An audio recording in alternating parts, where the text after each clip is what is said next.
Hello, and welcome back to the land of the seven suns with me, Fishy Plantman, as your host. Okay, yeah, that went a little bit better. Um, yeah, it's take two, but I thought I would do a bit of an actual update on this tank, I guess. I know you're thinking I just saw it last week and the week before that. And yeah, I know. I know.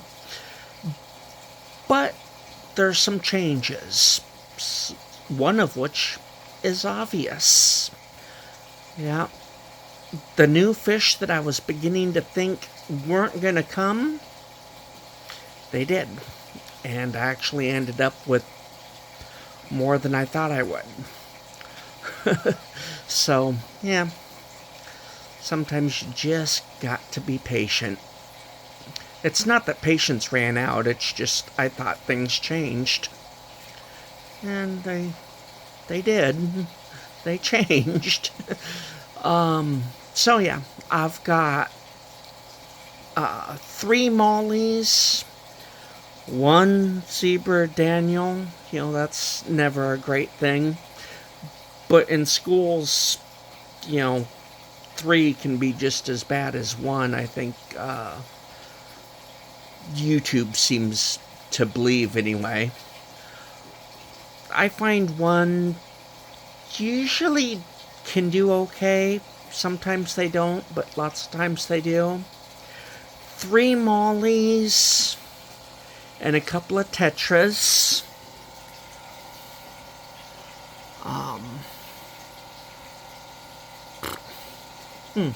And the name of the tetras is escaping me. Okay, if I remember. But they are tetras, they're not barbs. I know that much. I thought I had their names pretty well, but maybe not. So, yeah. So, six new fish. And the tank has also got a salt treatment. And on top of the salt treatment, I decided to go ahead and start trying the Easy Green. Because I thought I would wait for the ick to be done with the angelfish.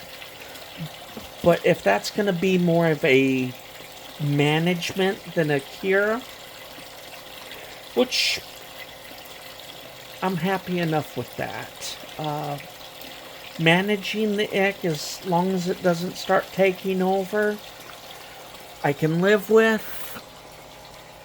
But I wanted to start using the Easy Green. So they got salt, they got Easy Green, they got a bit of calcium. Yeah, pretty much everything was thrown at this tank, including the kitchen sink.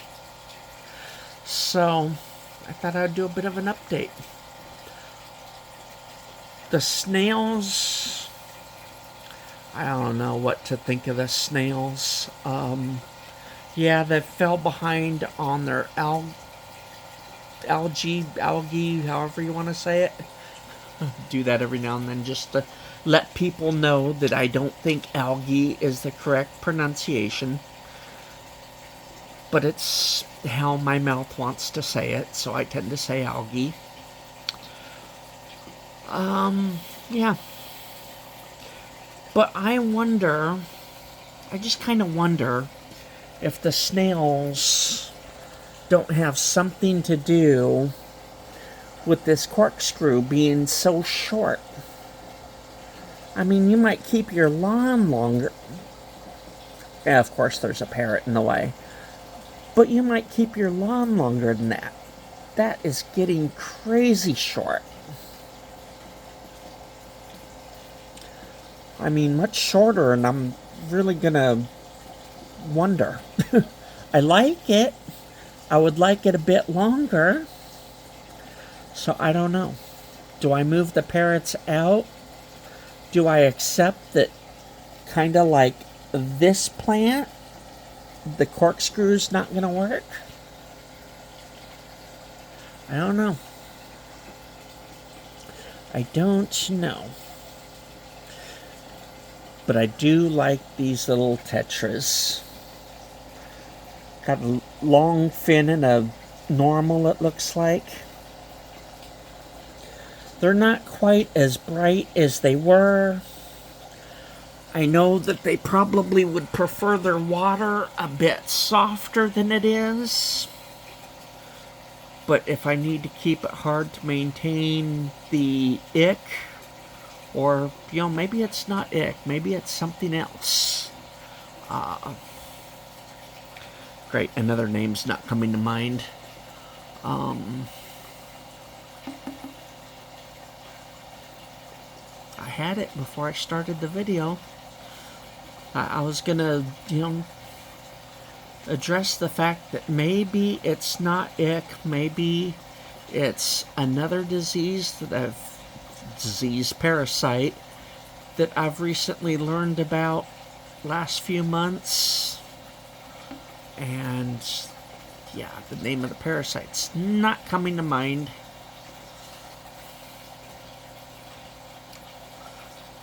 But this tank's had a little bit of everything.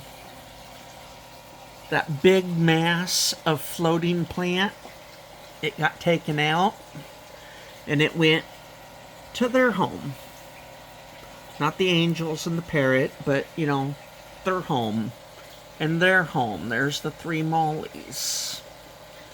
And the zebra Daniel. Some plants went to their home. And yeah, there's things floating on the surface. They also got a ridiculously heavy feed. Trying to make sure that the parrots have enough food that they don't necessarily need to eat so much salad. I don't mind them picking at the corkscrew, but they're eating it faster than it can replenish itself. Now, some of that, it wasn't that pathetic. Some of that went to the other aquarium too. So, it's not as bad as it appears, but it is bad. The shortness is testimony to either the parrots deciding they like it, or maybe the snails like it. I didn't think so. And I don't think it's the mature snails, but maybe baby snails like salad. There's certainly enough of them if they swarmed that small batch. I'm hoping that if I feed the parrots more, though, they'll, graze less. Although all 3 of them are grazing at the moment. Not necessarily on the corkscrew, but they're all grazing, so we'll see. Definitely put enough food in the tank. So, yeah. Everything's alive, it's just not being allowed to grow. But everything that I can imagine that plants needing, they've got. Easy green, minerals from the marine aquarium salt.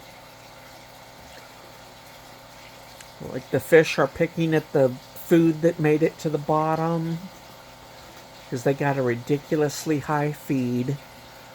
Later I should test, maybe tomorrow, test the test it. See if I've done any damage with calcium and salt and easy green and 3 tons of food. 6 more fish. See what the readings are, because I've definitely thrown a lot at this tank. So I think I'll just leave it with the tank update. Another look at the new fish. Look at the old fish, because the parrots won't allow anything else, will they? Alright, well, we will see. I have started culling out some of the snails because they're just getting to be ridiculous numbers. There's probably at least 30 like mid-sized snails, and then you put in all these little babies that I see around, and there's probably more than 100 snails in the tank. Yeah, I know. You allowed pest snails, what do you expect? I get it. But I also think I'm going to start managing the numbers by taking out, not the biggest, certainly not the smallest, but mid-size. I think I'll start calling a few of those out as I see them. And I think that's about all I've got to say about the 75 this week. I'll talk to you next time.